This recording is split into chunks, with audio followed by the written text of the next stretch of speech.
I'm Dolly Vasta, and welcome back once again to Dolly's World. Well, it's that time of year again, right? Sure. Halloween has passed. It's called Fat Time. There's the candy that you've raided from your kids' bags. Of course, they don't get the chocolate, the good stuff. You take it. It's not good for them, right? Then there's Thanksgiving. Now, that's the really stuff your face time. Because not only is Thanksgiving Day tough with relatives, but then you've got all the hors d'oeuvres, and then you've got the stuffings, and then you've got the pies. Well, never mind. You know what I'm talking about. And then we go to the holiday season. We're into December, and that's, the party, the cocktails, the little nashi things that you get that have about 4,000 calories of fat in them. And you manage to get through Christmas Day into New Year's, and by the middle of January, you're beginning to say, I really feel rotten. And that's what our show is about today. I wasn't just doing a long introduction for the heck of it, because I have two guests that are going to help us clear up this toxicity that our body gets involved in. So let me introduce you to my guest, Dr. Philip Mack of East Brunswick. He's an internist and pulmonary specialist, and his associate, Cheryl Conflane, and she is a nutritional consultant. And Cheryl, I do hope I got your last name correct. It's Conflane. Is it close? Close. Well, for me, that's good. Okay, now, let's talk. We have all stuffed our bodies to capacity by this time. Let's suppose we're in the middle of January. And what are we going to do about it? What is this toxicity that we've heard about, and toxins? And what do you do about them, and why do you do anything? Now, the liver is what clears most of the toxins out of your system. It metabolizes them, sends them to the other parts of your body where they get out of your body. If the liver becomes overtaxed, your body reabsorbs them, not just toxins, but hormones and other things. And that, in turn, causes you to become ill with not necessarily diagnosable types of conditions, but just an overall lousy feeling that eventually becomes a disease. Well, what do you do about it? I mean, what is this process of detoxification? And we're not talking now to you out there about drugs and the booze end of it. We're talking about just being a regular person kind of detoxification. Right. Where do we start, Mac? Well, I think it's just a matter of cleansing the body. I think if you simplify it in terms of just purifying your body, you want to just purify your environment as much as you can and purify the things that you eat and drink. That's a start, at least to understand what you need to do, because all the things that we consume have many preservatives and different things that, whether we're exposed to smoke or we drink alcohol, all these things have a negative impact and negative effect on our body. And so I think if you think about cleansing or purifying your body, that's a start. And then what you want to do is try to eliminate a lot of different things from your diet. And you eliminate sugars, and you eliminate certain types of dairy, and you try to minimize your fats and try to eat pure proteins. So these are the things that you want to do in order to at least help to start. And I think that with the holidays, it's a big period of excess, and therefore people kind of get into the spirit and they kind of don't think about what they're eating. So maybe we should just kind of take a step back and realize what all these things are doing to our body. Well, do you think then maybe we ought to think about it now before the holidays are upon us? And how would we get started now? That's what I'm saying. What you're talking about and what I heard you just say is really like almost a regular diet. But it's more than a regular diet, isn't it, Cheryl? What else is it? Well, if you're doing something to prevent a condition, you want to eliminate pesticides and antibiotics. But I don't and things drink like those. That. But they're in your food. They're on your foods, they're on your vegetables, they're in your meat. No, it's okay. They're in your meat. And unless you're eating free-range organic meats and organic fruits and vegetables, you're getting antibiotics, you're getting pesticides. You're getting those types of things into your system on a daily basis. If you breathe the air, you're taking in pollutants and perfumes and chemicals every day. So if you then add the things you can't do without, because you can't not breathe, and you leave your body to detox those types of things that we're exposed to every day, it's enough for your body to deal with. If you eliminate the things you can eliminate, you take the excess off your body, and that's taking pesticides out, heavy white sugars and white flours. Food colorings are, and preservatives are a real big issue. Medications, and everybody takes Tylenol and Advil. Tylenol is one of the biggest issues, those types of medications that are stressors on the liver. So, and they're things that people do every day. So, Well, from what I was reading of your information, doesn't this also take a big toll on your kidneys? yes. Yeah, because your kidneys are used to excreting certain types of things, and when your body has an excessive amount of toxins, they have to pass through your kidney, and that affects the kidney because some of it kind of remains, or the residual kind of hangs out in the kidneys. So it's affecting your ability to get rid of these toxins, and as a result, you tend to accumulate them in different parts of your body, whether you absorb them in your skin, or they just recirculate in your body and they go to other sites of the body, whether it be the liver or other soft tissues, and they kind of stay there. And so I guess the idea of the detox is to somehow allow the body to get rid of all these things and to allow your organs and your skin and things to get rid of these things. And I guess one of the ways to start is you have to have somewhat of a strict diet where you just try to eliminate all the things that can flare or inflame your body, and that may be certain types of allergens or something like that, because there are certain types of foods that cause reactions, whether it be allergic reaction or not. For example, I mean, you want to restrict your dairy, you want to restrict things like wheat and certain types of grains from your diet. You want to just stay with fruits and vegetables that are wholesome, pure, and organic. So these are the things that you want to look at, because these things can help your body. And then there are other things that are medical type of foods or certain types of nutritional supplements that you can take in order to facilitate the removal of these substances from your body. So what you're really saying is this is a continuous process, detoxification. I mean, you just don't do a, say, 6 weeks period of it and then go back to your old way and then No. 8 months later decide, well, time to go back to detox. There are those people that do that. Really? Sure. There are those people that do that. We're a society of excess. But the true process of it is that you do a detoxification for anywhere from 21 to 60 days, depending on the severity of the patient's health condition. And you give the body time to rest and excrete toxin. And the concept is that during that period of time, you're learning a new lifestyle. That's the premise. Not everybody grasps that, but it does become a lifestyle. And if you're not ready to make the lifestyle change and you're doing it for just a specific purpose, then sometimes you go back to where you were. But that's not really the goal. No, I know, and I think everyone who starts out with that goal in mind, but then somewhere along the way, you kind of forget. And this thing intrigues you a little, or you're out eating and you'll try that or you'll try this. I have a very dear friend who stays on the strictest diet when she is home. But the minute she is in a restaurant, she goes nuts. I hope she doesn't watch this show. She will absolutely kill me. But she does. She heads right for the butter and the rolls. Right. A lot of people do that.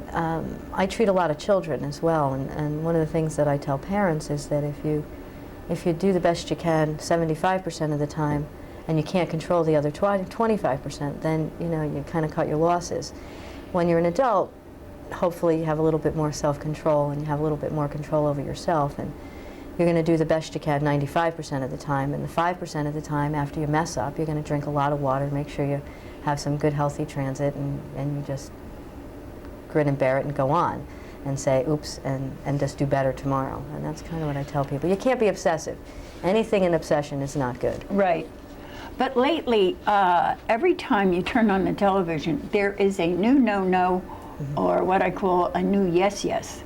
Whatever was bad 10 years ago is now good for you today, and vice versa.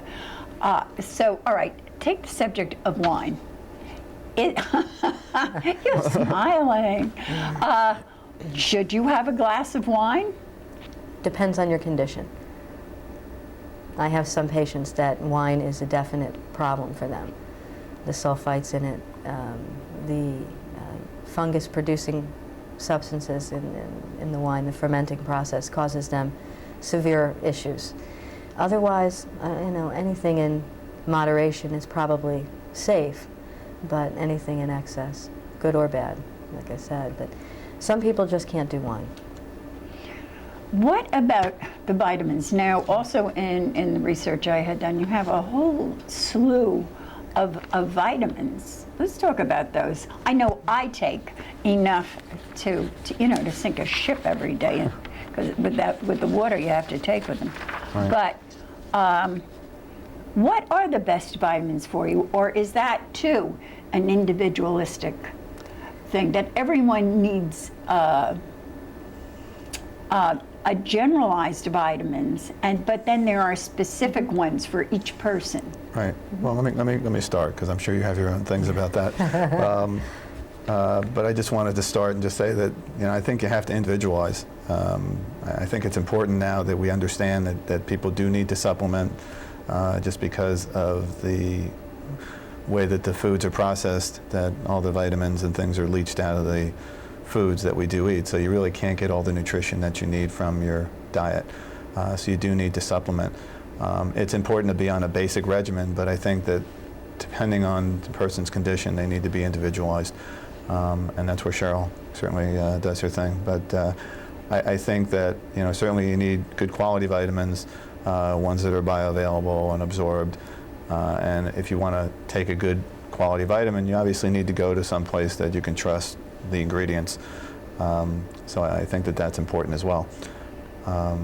Certainly multivitamins are good, but again, depends on what you're trying to achieve. So, because I noticed here that you have,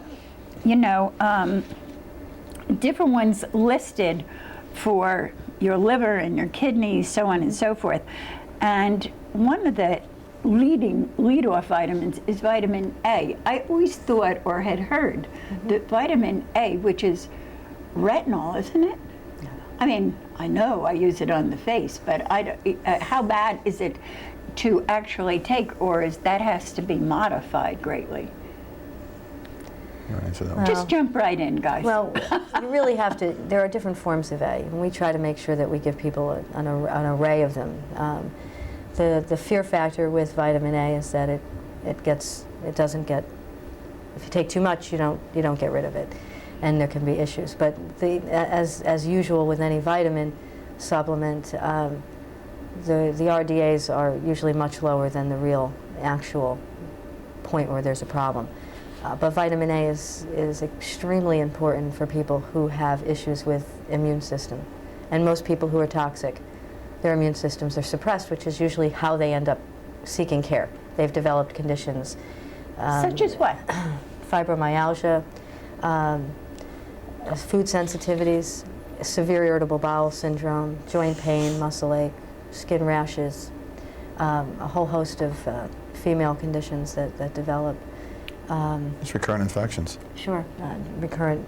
And that's how we work together a great deal in the pulmonary part of it. A lot of these people develop upper respiratory infections, and they can't Get get rid of it. Right. Yeah. Or they get, Just just can't get rid of it. recurrent sinusitis or recurrent bronchitis, and they wonder why they can't shake it, or they just continually get sick. And so, So we use obviously different types of things to treat their bronchitis, but then there's a reason why they're not getting better. I mean, whether they have a weakness somewhere or there's some immune dysfunction.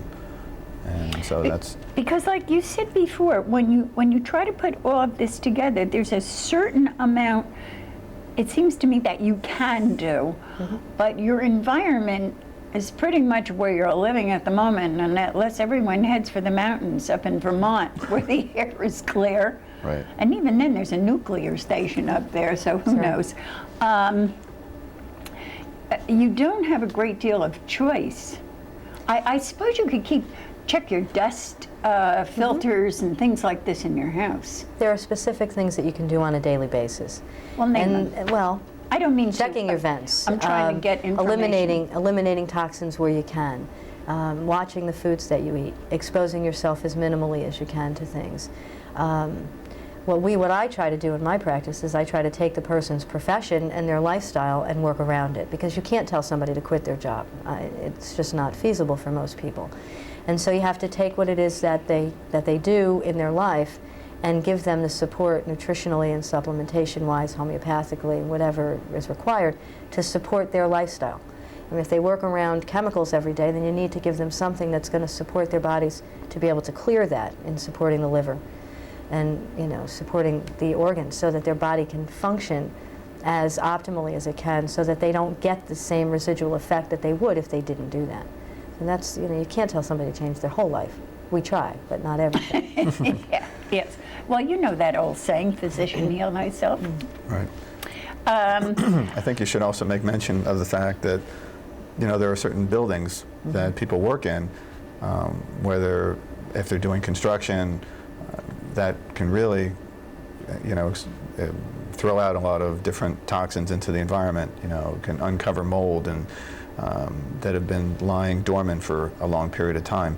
And so, there is such an illness as a sick building, where people actually are in their environment and they're doing construction, they're knocking down walls, and it's really unsafe for people to be there because they're really picking up all kinds of things.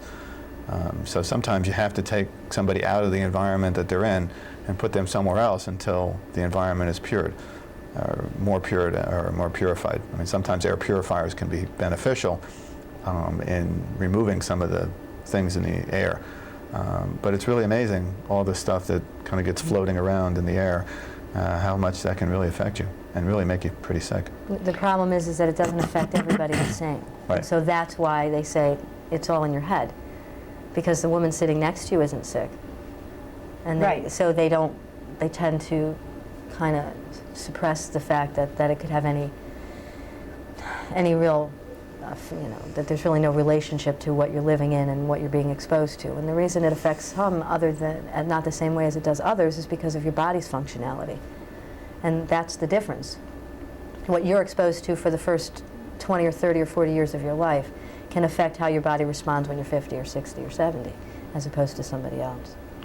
What about exercise? Now, you also mentioned that in this, and again, exercise is given a top priority from just about every diet plan there is. Well, How certainly, much? Yeah, how much? The more the better. I mean, you want to try to exercise.